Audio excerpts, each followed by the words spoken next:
Bom dia, pessoal, tudo bem? Vamos continuar o nosso projeto de leitura da Bíblia Sagrada. É sempre importante relembrar que o foco é um capítulo por dia com a graça de Deus.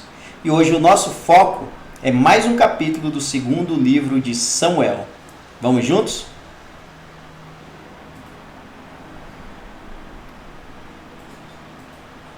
Husai atrapalha o conselho de Aitofel. Depois Aitofel disse a Absalão: Deixe-me escolher 12.000 homens e eu sairei esta noite para perseguir Davi. Eu o atacarei enquanto ele está cansado e desanimado. Ele ficará com medo e todos os seus homens fugirão. Então matarei somente o rei. E trarei de volta todos os homens dele para o Senhor, como a esposa que volta para o seu marido. Já que o Senhor quer matar somente um homem, o resto do povo será deixado em paz. Absalão achou que esse conselho era bom, e todos os líderes israelitas também acharam. Aí Absalão disse: Chame agora Husai e vamos ouvir o que ele tem a dizer. Quando Husai chegou, Absalão disse: O conselho que Aitofel nos deu é este: devemos segui-lo? Se não, diga você o que devemos fazer. Husai respondeu: Desta vez o conselho de Aitofel não é bom. O Senhor sabe que o seu pai Davi e os seus homens são lutadores valentes, e que eles estão furiosos como uma ursa na floresta, de quem roubaram os filhotes. O seu pai é um soldado experiente, e durante a noite ele não fica com os seus soldados. Agora mesmo ele deve estar escondido numa caverna ou em algum outro lugar. Logo que Davi atacar os seus soldados, todos os que ouvirem falar a respeito disso, dirão que os soldados de Absalão foram derrotados. Então, até os soldados mais corajosos, mesmo aqueles que são ferozes como leões, ficarão com medo, pois todos em Israel sabem que o seu pai é um grande soldado e que os homens que estão com ele são lutadores valentes. O meu conselho é que o Senhor reúna de uma ponta a outra do país todos os israelitas, tantos quantos são os grãos de areia da praia do mar, e que o Senhor mesmo os guie na batalha. Onde quer que Davi estiver, nós o encontraremos antes mesmo que ele saiba o que está acontecendo. Assim nem ele, nem nenhum dos seus homens escaparão. Se ele fugir para dentro de alguma cidade construída no morro, todo o nosso povo trará cordas, arrasará a cidade e não deixará nenhuma pedra lá em cima. Aí Absalão e todos os israelitas disseram: O conselho de Husai é melhor que o de Aitofel. O Senhor Deus havia resolvido que os bons conselhos de Aitofel não seriam seguidos, para que assim o castigo do Senhor caísse sobre Absalão. Davi é avisado e foge.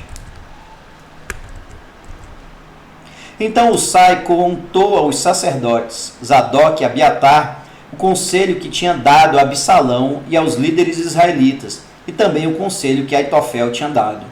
E disse: Agora mandem depressa uma mensagem a Davi, dizendo a ele que não passe a noite nos caminhos do deserto.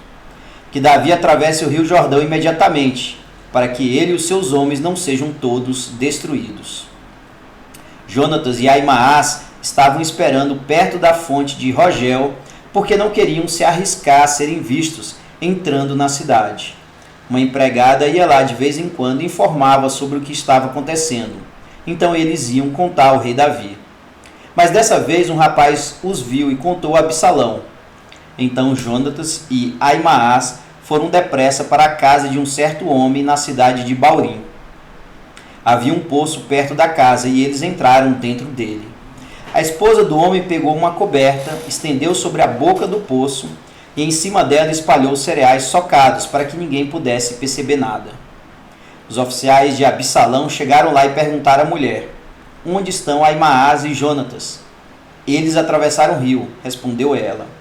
Aí os homens os procuraram, mas não conseguiram achar, então voltaram para Jerusalém. Depois que eles foram embora, Aimaas e Jonatas saíram do poço e foram avisar o rei Davi. Contaram que Aitofel tinha planejado contra ele e disseram: Atravesse o rio depressa. Então Davi e os seus homens começaram a atravessar o rio Jordão, e ao nascer do dia todos eles já haviam atravessado. Quando Aitofel viu que o seu conselho não tinha sido seguido, arreou o seu jumento e voltou para a sua cidade. E, depois de pôr os seus negócios em ordem, enforcou-se e foi sepultado no túmulo do seu pai.